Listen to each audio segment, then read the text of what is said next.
Hello everyone, আগের ক্লাসে আমরা জেনেছিলাম কিভাবে চেক প্রিন্টিং কনফিগারেশন করে। তো দেখুন আমরা অলরেডি স্ক্রিনে সেটা দেখতে পাচ্ছি। তো আজকে আমরা জানবো চেক প্রিন্টিং কনফিগারেশন করার পরে এবার চেক ইস্যু হওয়ার পরের যে পরবর্তী ঘটনাবলী সেগুলো নিয়ে আজকে আমরা জানবো।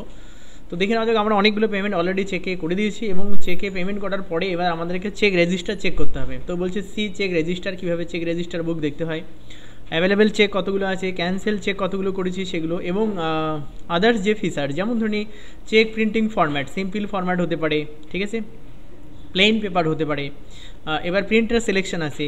তো তারপরে আমরা জানবো হচ্ছে গিয়ে ধরুন কি আমরা কাউকে সেল করছি, তো সে আমাকে ফোনপে, গুগল পে বা হচ্ছে গিয়ে দেখা গেল যে অ্যাকাউন্টে আমাকে টাকাটা ট্রান্সফার করবে। তো সেটা কিভাবে আমরা সেল বিলের মধ্যে সেট করব সেটা দেখিনি একবার। তো প্রথমেই আমি দেখিয়ে দিচ্ছি চেক বুক রেজিস্টার কীভাবে আমরা চেক করব।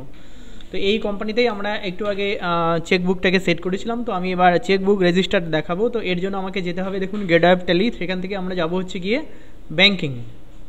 তো ব্যাঙ্কিংয়ে গেলে পরে এখানে দেখুন আপনাকে দেখাচ্ছে চেক রেজিস্টার। তো আমরা চেক রেজিস্টারে যাব, সেখানে গিয়ে আপনার যে যে ব্যাঙ্কগুলো এনাবেল থাকবে বা অ্যাভেলেবেল থাকবে সেটা দেখাবে। তো আমি এখানে এসবিআই দেখতে পাচ্ছি, তো আমি এন্টার দিলাম। তো এন্টার দেওয়ার পরে আমাকে চেক রেঞ্জ দেখাচ্ছে এবং নাম দেখাচ্ছে, এবং অ্যাভেলেবেল চেক কতগুলো আছে এবং আনরিকনসিল্ড কতগুলো হয়েছে সেটা দেখাচ্ছে।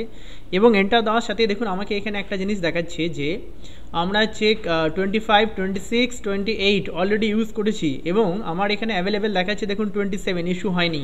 তার মানে এখানে আমরা এন্ট্রি করে ডিলিট করে দিয়েছি। ওকে, দেন অ্যাভেলেবেল চেক আরও নিচে অনেকগুলোই দেওয়া আছে। এরপরে যদি আপনার কোনো চেক ক্যান্সেল হয় তো আপনি এখানে দেখতেই পাবেন যে ট্রানজ্যাকশানে গেলেন, সেখানে গিয়ে আপনার ক্যান্সেল চেক, এই যে চেক স্ট্যাটাস আছে সেখানে আপনি available check, blank check, cancel check, reconcile, unreconcile এই সমস্ত ইনফরমেশন পেয়ে যাচ্ছেন, ঠিক আছে।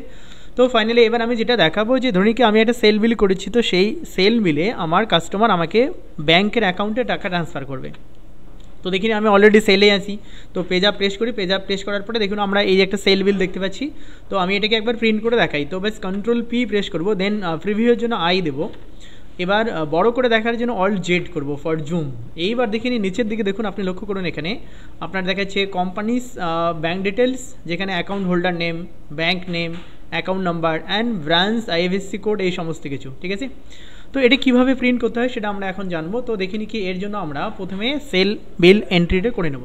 তো সেল বিল এন্ট্রি করার পরে এবার আমাদেরকে যেটা করতে হবে যে যখন আমরা এটাকে প্রিন্টে যাব, দেখুন এই যে কন্ট্রোল পি দিলাম, কনফিগারে যেতে হবে। কনফিগারে গিয়ে আমাকে দেখুন নিচের দিকে গিয়ে সার্চ করতে হবে কোথায় আপনার কোম্পানিজ ব্যাঙ্ক ডিটেলস বলে কিছু লেখা আছে, ঠিক আছে।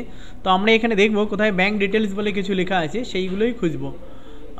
তো দেখি কোথায় ব্যাঙ্ক ডিটেলস লেখা আছে। এছাড়া আমরা তো এখানে সার্চ করেও পেয়ে যেতে পারি, ঠিক আছে। তাহলে শো মোড, ধরি আমি নর্মালি পেলাম না, তাহলে শো মোড, তাও পেলাম না, তখন আমাকে সার্চে গিয়ে লিখতে হবে। তো দেখুন আমাকে এখানে দেখাচ্ছে এই যে ব্যাঙ্ক ডিটেলস, যেটা এটাকে প্রথমে আমাকে ইয়েস করতে হবে।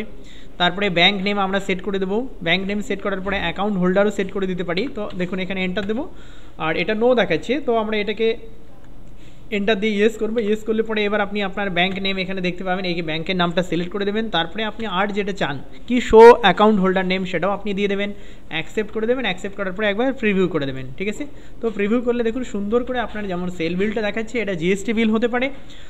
তো আপনাকে নিচের দিকে দেখাচ্ছে terms and condition for declaration, and ডান দিকে আপনাকে দেখাচ্ছে দেখুন কোম্পানিজ ব্যাঙ্ক ডিটেল, যেখানে account holder name, bank name, account number, branch and IFSC codes and signature seal দেওয়া হয়েছে। This is a computer generate invoice, এখানে অটোমেটিক্যালি লেখা আসবে এবং জুরিসডিকশনও অনেক সময় থাকে, আপনি ওটাকে এনেবল করতে পারেন, ঠিক আছে। থ্যাংক ইউ সবাইকে। যদি ভিডিওটি ভালো লাগে তাহলে অবশ্যই চ্যানেলটিকে সাবস্ক্রাইব করে পাশের বেল আইকনটি প্রেস করে রাখবেন। আর এর নোটসও দেওয়া আছে, আপনি চাইলে এটাকে স্ক্রিনশট নিয়ে নিতে পারেন, এখান থেকেও দেখে দেখে করতে পারবেন, ঠিক আছে। Again thank you.